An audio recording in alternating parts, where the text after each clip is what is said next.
السلام علیکم پائن اجمل جامی آفیشیل میں آپ کو خوش آمدید کہتے ہیں. آج اتوار ہے, چھٹی کا دن ہے, 28 ستمبر 2025, جب یہ خاکسر آپ سے الصبح مخاطب ہے. اور یہ ناچیز کا یوٹیوب چینل جو آپ دیکھ رہے ہیں اجمل جامی آفیشیل ہے. دو بڑی اہم خبریں صبح سویرے آپ کی خدمت میں لے کر آیا ہوں. ایک تو پاکستان تحریک انصاف کا جو کل جلسہ ہوا اس حوالے سے ہے کہ اصل میں اس میں دو بڑے اہم پیغام تھے. ایک پوشیدہ پیغام تھا اور ایک برملا پیغام دیا گیا, اور دو ہی اہم ترین تقریریں تھیں. باقی سب کی بھی تقریریں میں نے سنی. جلسہ کامیاب رہا یا ناکام رہا, اس کا جائزہ لیتے ہیں. ٹرینڈز کیا چلائے گئے اور حکومت کے اس پر رد عمل کیا تھا. میں نے کچھ ڈیٹا اور سٹیٹس دیکھے ہیں, وہ آپ تک میں پہنچاتا ہوں. لیکن جو دوسری خبر ہے وہ وہی ہے جو پچھلے 3-4 دنوں سے پورا پاکستان جس میں الجھا ہوا ہے, کہ محترمہ شمع جنیجو صاحبہ اقوام متحدہ میں وزیر دفاع کے پیچھے کیسے پہنچی. وزارت خارجہ لا تعلقی کا اظہار کر رہا ہے, منسٹری آف فارن افیئرس لا تعلقی کا اظہار کر رہی ہے, وزیر قانون لا تعلقی کا اظہار کر رہے ہیں. خواجہ آصف کل شام میں شہزاد اقبال کے پروگرام میں آڈیو پہ بات کر رہے تھے, لیکن خبر جو میں لے کے آیا ہوں وہ ہمارے صحافی دوست جناب اطہر کاظمی صاحب لے کے آئے. انہوں نے سیدھا اقوام متحدہ سے پوچھا انہوں نے ان سے کہ یہ بتائیں کہ یہ محترمہ جس کے بارے میں ہماری حکومت کہہ رہی ہے کہ ہمیں نہیں معلوم یہ خاتون کیسے پہنچی, تو یہ بتائیں یہ کس کی اجازت سے یہاں پہنچی. تو اقوام متحدہ کے جنرل سیکرٹری ہیں, ان کے جو ترجمان ہیں, انہوں نے کیا جواب دیا, یہ ہے اہم ترین خبر, ایکسکلوسیو خبر. یہ میں آپ کو بتاتا ہوں, اور کیوں کر میں یہ کہہ رہا ہوں کہ یہ جو معاملہ ہے یہ اس حکومت کا پیچھا کرتا رہے گا, کیونکہ ایک سے زائد متنازع ان کے ٹویٹس اسرائیل کے حوالے سے موجود ہیں. ان کی گفتگو ان حکومتی وزراء کے ساتھ ٹویٹر کے اوپر موجود ہے. لوگ اسکرین شاٹ نکال کے پیش کر رہے ہیں کہ آپ تو کہتے ہیں ہم انہیں جانتے نہیں ہیں. وہ سب منظر عام پر لایا جا رہا ہے. لیکن مجھے اندازہ ہے کہ آج چونکہ اتوار ہے, آج آپ نے شام کو پاکستان اور انڈیا کا میچ بھی دیکھنا ہے دل تھام کے. کیا ہم کیلے کے چھلکے سے دوبارہ پھسلیں گے یا آپ کوئی معجزہ کریں گے؟ سچ پوچھیں تو مجھے یہ لگ رہا ہے, اللہ کرے کہ ایسا ہو, کہ یہ ٹیم نا معجزہ کرنے جا رہی ہے. انڈیا کی ٹیم بڑی تگڑی ہے.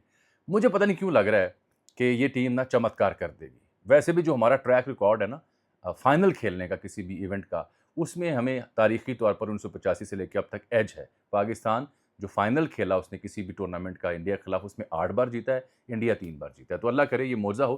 آپ کو ویسے کیا لگتا ہے کہ پاکستان کی یہ ٹیم 2 میچ ہارنے کے بعد ان بیٹن ٹیم انڈیا کے خلاف فائنل جیت سکتی ہے یا نہیں؟ اپنے کامنٹس میں ضرور مجھے اپنی رائے سے آگاہ کیجیے گا. آ جاتے ہیں جلسے کے اوپر, اور اس سے پہلے بات کرنے سے ذرا میں آپ کو وہ خبر دے دوں جو اطہر کاظمی صاحب لے کے آئے ہیں. دیکھیے, اطہر کاظمی صاحب نے اقوام متحدہ کے جو سیکرٹری جنرل ہیں ان کے اسپوکس مین ہوا کرتے ہیں آفیشیل, جن کا نام ہے اسٹیفن جوریک. اور ان سے اطہر کاظمی صاحب نے پوچھا کہ محترمہ شمع جنیجو جو وزیر دفاع ہیں پاکستان کے, ان کے پیچھے بیٹھی ہیں. اس وقت جب وزیر دفاع تقریر کر رہے تھے, اقوام متحدہ کی سلامتی کونسل کے اجلاس تھے, وزیر اعظم وہاں موجود نہیں تھے, ان کے عدم موجودگی میں وزیر دفاع نے تقریر کرنی تھی.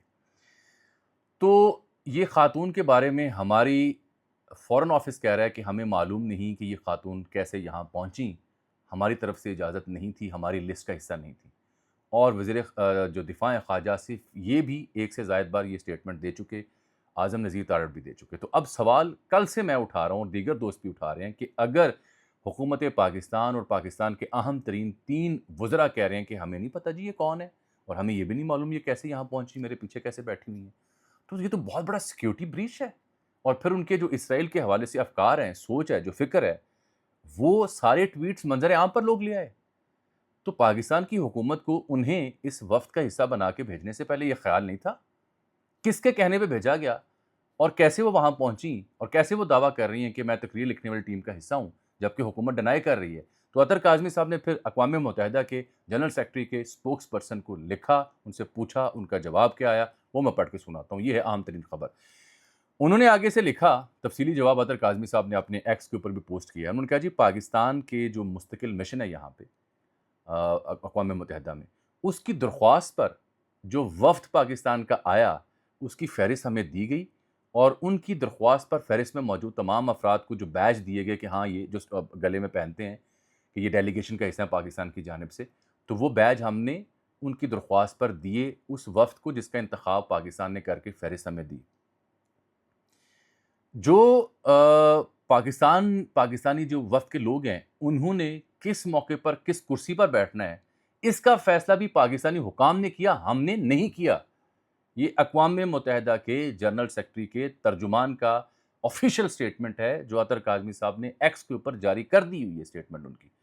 تو اقوام متحدہ کہہ رہی ہے کہ وفد میں کتنے لوگ ہیں, کون کس وقت کہاں کس نشست پہ بیٹھے گا جو پاکستان کے حصے ہیں, اس کا فیصلہ پاکستانی حکام نے کیا, ہم نے نہیں کیا.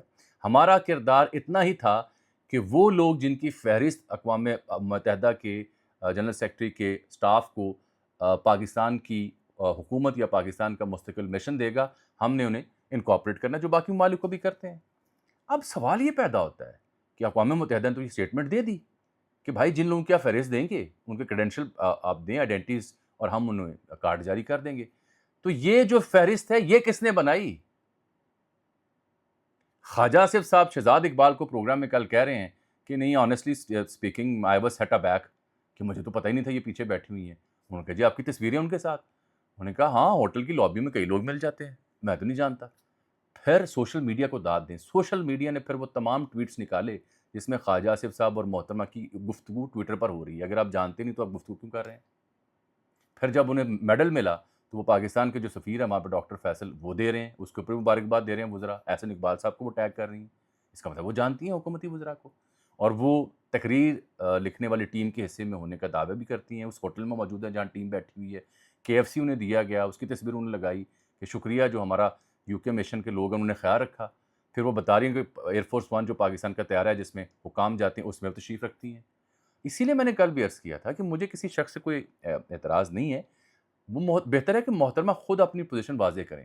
اب ایک ہی نقطہ باقی رہ جاتا ہے, کیا دفتر خارجہ یعنی اسحاق ڈار صاحب اور وزیر دفاع جھوٹ بول رہے ہیں, یا پھر انہیں واقعی اگر علم نہیں ہے تو کیا وزیر اعظم نے نام ان کا ڈلوایا یا آسمانی قوتوں نے نام ڈلوایا؟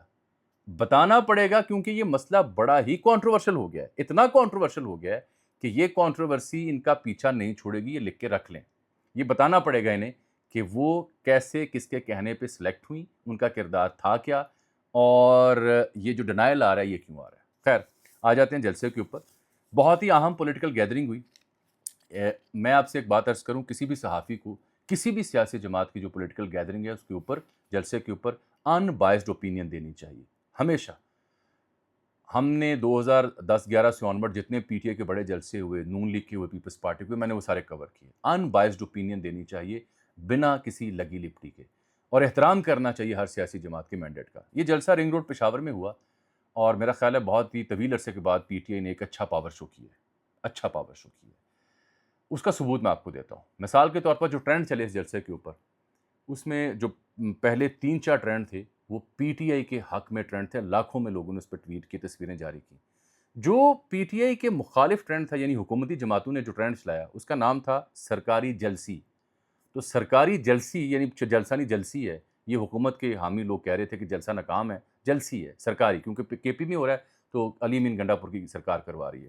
تو اس جلسی کو جو انہوں نے ٹائٹل دیا سرکاری جلسی, ایکس کے اوپر اس کے اوپر ٹرینڈ چلا. آپ کو پتہ ہے جب میں آپ سے صبح مخاطب ہوں, کچھ 6 یا 7 ہزار ٹویٹ صرف ہو سکے, صرف 6 اور 7 ہزار.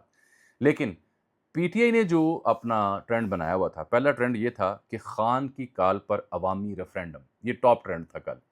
اس کو جب میں مخاطب ہوں آپ سے تو میں نے رات گئے ڈیٹا لیا, 5 لاکھ سے زائد ٹویٹ اس پہ ہوئے, 5 لاکھ سے زائد. دوسرا ان کا ٹرینڈ تھا پشاور پاور شو, اس میں 1.5 سے 2 لاکھ کے قریب ٹویٹ ہوئے. تیسرا ٹرینڈ تھا انقلاب کی للکار پشاور سے, اس میں بھی 1 لاکھ سے زائد ٹویٹس ہوئے. تو اب آپ صرف یہ چیک کر لیں کہ جو ٹویٹس ہوئے سوشل میڈیا کے اوپر, اس میں 5 لاکھ, 1.5 لاکھ, 6.5 ہو گیا, اور پھر لاکھ اور 7.5 لاکھ سے 8 لاکھ کے قریب ٹویٹس ہوئے ان کے حق میں. حکومتی جو موقف تھا, جو اینٹی PTI موقف تھا سرکاری جلسی, وہ 6 سے 7 ہزار ٹویٹس ہیں. ایک بات یہ ہے کہ جلسہ بھرپور تھا. جلسے کی تعداد میں کبھی نہیں کہنا چاہیے جی لاکھوں لوگ تھے یا سینکڑوں لوگ تھے. بھرپور ہے, ہاں ہے, کیونکہ بندے نہیں انسان گن سکتا. اچھا جلسہ تھا, اچھی گیدرنگ تھی. یہاں پہ 2 طرح کی تقاریر ہوئی. ایک تقریر وہ ہوئی جو حکومت کا حصہ لوگ ہیں یا پارٹی کے عہدیداران ہیں جنہوں نے نپی تلی بات کرنی ہوتی ہے مختصر. ایک تقریر وہ ہے جو ورکر کو یا ان کے جذبات کی عکاس تھی, جیسے جنید اکبر, جیسے ریحانہ ڈار, جیسے مینا خان آفریدی یا اقبال آفریدی. اور ایک تقریر باقی جو روایتی ہوتی ہے. اس میں علی حمزہ بھی پہنچنے میں کامیاب ہوئی, حلیم عادل شیخ بھی وہاں پہنچے. پھر اعتراض کیا جا رہا ہے جی کہ آپ نے اپنی حکومت میں جہاں صوبہ ہے وہاں آپ نے جلسہ کیا ہے. لاہور میں جب بھی PTI جلسے کی اجازت مانگتی ہے آپ دفعہ 144 لگا دیتے ہیں, آپ اجازت نہیں دیتے. کسی اور جگہ انہیں اجازت دیں وہ وہاں بھی کریں گے. یہ اس لیے نہیں میں کہہ رہا کہ مجھے پی ٹی آئی پسند ہے ناپسند ہے، یہ ایک صحافی کی رائے ہے کہ بھائی یہاں انہوں نے 1000 دفعہ درخواست دی، آپ اجازت نہیں دیتے انہیں، وہاں پھر انہوں نے کر لیا. اچھا اب اس میں جو 2 باتیں میں آپ سے کرنا چاہ رہا ہوں بڑی اہم ہیں. میرے خیال میں اس میں جو ہوئی تقریریں ہیں نا وہ خاصی سنجیدہ، سنگین اور معنی خیز ہیں. ایک تقریر ہے علی امین گنڈا پور کی، دوسری تقریر ہے جنید اکبر خان کی. جو علی امین گنڈا پور کی تقریر ہے اس میں ایک جملہ بڑا قابل غور ہے. وہ کہتے ہیں کہ سپہ سالار کو مخاطب کر کے کہ جناب آپ 25 کروڑ عوام کے محافظ ہیں، آپ ان کے سپہ سالار ہیں. اب آپ 25 کروڑ عوام کے جو لیڈر ہے یعنی عمران خان اس کا مسئلہ حل کریں. یعنی انہیں درخواست کر دی کہ جو آرمی چیف ہیں فیلڈ مارشل وہ 25 کروڑ عوام کا جو لیڈر ان کے بقول عمران خان صاحب ان کا مسئلہ اب حل کریں، یہ درخواست انہوں نے کر دی. مختصر گفتگو انہوں نے کی، رنگ روڈ پہ یہ ہوا. علیمہ خان صاحبہ بھی نظر آئیں لیکن وہ سٹیج پہ نہیں گئی، کارکنان میں موجود تھی. اسد کیسر نے ان کے حق میں بڑی بات کی کہ ہم آپ کو یقین دلاتے ہیں کہ آپ کے بھائی کو تنہا نہیں چھوڑیں گے، ان کے ساتھ کھڑے ہیں. یہاں جو دوسرا معاملہ تھا وہ ریحانہ ڈار کی تقریر کا تھا جس میں انہوں نے کہا کہ میں نے عمران خان سے وعدہ کیا تھا کہ میں آپ کے ساتھ کھڑی ہوں، اگر اس سلسلے میں مجھے شہادت ہوتی ہے تو خوشی ہوگی. پی ٹی آئی نے اس موقع پر جو ان کے سیاسی ورکر سپورٹرز ہیں جو ان کی اپنی جو سیاسی جدوجہد ہے اس بیچ جاں بحق ہوئے ان کی تصاویر بھی لگائی ہوئی تھی کہ یہ ہمارے شہداء ہیں، ان کو خراج تحسین پیش کیا کرنا چاہیے. پیپلز پارٹی بھی ایسا کرتی ہے، یہ ہر سیاسی جماعت کا حق ہے، احترام کرنا چاہیے. سیاسی ورکر سپورٹر جو جاں بحق ہوتے ہیں جھڑپوں میں یا کسی ایسے معاملے میں وہ قابل احترام ہوتے ہیں. اس موقع پر جو دوسرا تقریر تھی نا وہ تھی جنید اکبر خان کی. جنید اکبر خان نے بڑی اہم باتیں کی ہیں. میں خلاصتاً عرض کر دوں کہ تقریروں کا خلاصہ یہ تھا ان تمام رہنماؤں کا کہ یہ کہہ رہے ہیں جی معدنیات کا جو معاملہ ہے وہ صوبے کا حق ہے. دوسرا کہہ رہے ہیں کہ صوبے میں کوئی آپریشن ہم افورڈ نہیں کر سکتے، ہم اس کے حق میں نہیں ہیں. تیسرا وہ کہہ رہے ہیں کہ عمران خان صاحب کا مسئلہ حل کریں. چوتھا جو ورکر سپورٹر اور عمران خان کا بیانی ہے اس کا عزم کا اظہار کیا ان لوگوں نے جو پارٹی کے عہدیدار نہیں ہیں اور حکومت کا حصہ نہیں ہے، بالخصوص جنید اکبر. انہوں نے یہاں کہا کہ جن لوگوں نے کہا کہ عمران خان کے نام پر کراس لگ چکا ہے، ہم یہ کراس مٹا چکے ہیں، یہ کراس نہیں لگ سکتا. پھر انہوں نے کہا جتنی بھی ایف آئی آرز آپ نے ہمارے خلاف کرنی ہے آپ کر لیں، میں تھوکتا ہوں ان ایف آئی آرز پہ. خاصی جذباتی تقریر تھی جنید اکبر کی، ویری ویری ایموشنل تقریر، بہت ہی غصے والی تقریر تھی. کچھ الفاظ ہیں جو میں خود بھی دہرا نہیں سکتا. وہ کہتے ہیں یہ ملک بھی میرا ہے، یہ ادارے بھی میرے ہیں اور ہمیں صرف اداروں کے سربراہان سے مسئلہ ہے، اداروں سے نہیں ہے. اور پھر انہوں نے ایک دھمکی دی پی ٹی آئی کے اندر ان لوگوں کو جو کہ جن کے اوپر شک ہوتا ہے کہ جو بندہ بھی پارٹی کے اندر عمران خان کا وفادار نہیں ہوگا اس کے لیے زمین تنگ کر دیں گے. بیرسٹر گوہر بھی تھے، اسد کیسر، سلمان اکرم، شیخ وقاص اور دیگر لوگ بھی موجود تھے. علی امین نے یہ بھی کہا کہ عمران خان قید میں ہونے کے باوجود جب بھارت کے خلاف جنگ ہوئی تو عمران خان نے فوج کا ساتھ دیا، فوج کے ساتھ کھڑے رہنے کا وعدہ کیا. اب آپ پہ وقت ہے کہ آپ بھی 25 کروڑ عوام کے جو لیڈر ہے اس کا مسئلہ حل کریں. یہاں جو جنید اکبر کی ایک نقطہ ہے تقریر کا جو کہ حساس ہے، انتہائی حساس. وہاں انہوں نے کہا جی میں کوشش کرتا ہوں محتاط انداز میں بیان کروں کہ جو ہمارے پارٹی کے ورکر ہیں ان کو بھی شہید مانا جائے ورنہ میں دیگر کو بھی شہید نہیں مانوں گا. یہ ان کی ذاتی رائے تھی. میرا خیال ہے باقی پارٹی کے لیڈر شاید اس سے متفق نہ ہوں. جذبات پہ آ کے انہوں نے بات کی اور یہ حساس بات ہے. میں نے پہلے عرض کی کہ پیپلز پارٹی اپنے ورکر جب ان کے جاں بحق ہوتے ہیں وہ انہیں شہید کہتے ہیں. ایم کیو ایم بھی کہا کرتی تھی ہر پارٹی کا یہ حق ہے، ہونا بھی چاہیے، احترام ہونا چاہیے. لیکن جو لوگ ہمارے ملک کا دفاع کرتے ہیں، ہمارے سپاہی، ہمارے بچے، ان کے اوپر کوئی کمپرومائز نہیں. وہ اپنی حلف جو لیا ہے تحفظ کا وہ ملک کے تحفظ میں جان قربان کرتے ہیں. ان کی شہادت کے اوپر 1% بھی سوال نہیں اٹھ سکتا. وہ شہید ہیں، ان کی شہادتوں کی وجہ سے ہم محفوظ ہیں. ہمارا، آپ کا، کسی اور کا، کسی ادارے کے سربراہ کی پالیسی سے اختلاف ہو سکتا ہے، شہادت سے نہیں ہو سکتا. اس سلسلے میں تھوڑی احتیاط کرنی چاہیے. یہ جذبات میں آ کے گفتگو زیادہ کر گئے لیکن اس سلسلے میں احتیاط کرنی چاہیے. وجہ مسئلہ آپ نے خود کہا، خود جنید اکبر صاحب آگے کہہ رہے ہیں کہ مسئلہ ان کو مسئلہ ہے اداروں کے سربراہان سے، اداروں سے نہیں. تو جب اداروں سے نہیں ہے تو اداروں کے لوگ جو شہداء قربان جان قربان کرتے ہیں ان سے مسئلہ نہیں ہونا چاہیے. وہ شہید ہیں اور آپ مانتے ہیں، آپ کی پارٹی مانتی ہے، آپ کا لیڈر مانتا ہے. آپ کے لیڈر نے کبھی یہ جملہ نہیں کہا، یہ آپ کا جملہ ہے. مسئلہ حل کریں، یہ علی امین گنڈا پور صاحب کہہ رہے ہیں. اس سے یہ ہوا کہ ایک مومنٹم بن گیا ہے. ایک جو دباؤ تھا ورکر سپورٹر کی جانب سے وہ ٹوٹا ہے اور اپنا جو سیاسی تشخص ہے وہ انہوں نے اجاگر کیا ہے. اس جلسے کے بعد کچھ رہنماؤں کی تقاریر جو سخت ہیں، ظاہری بات ہے ان کی تھوڑی سی ان کے لیے مسائل پیدا ہو سکتے ہیں، باقی اس کے اگلا مرحلہ کیا ہوگا یہ انہوں نے طے نہیں کیا۔ فی الحال میں آج آپ سے اجازت چاہتا ہوں، اس امید اور دعا کے ساتھ کہ شام کو کوئی موزہ ہو جائے اور پاکستان میچ جیت جائے۔ اللہ حافظ۔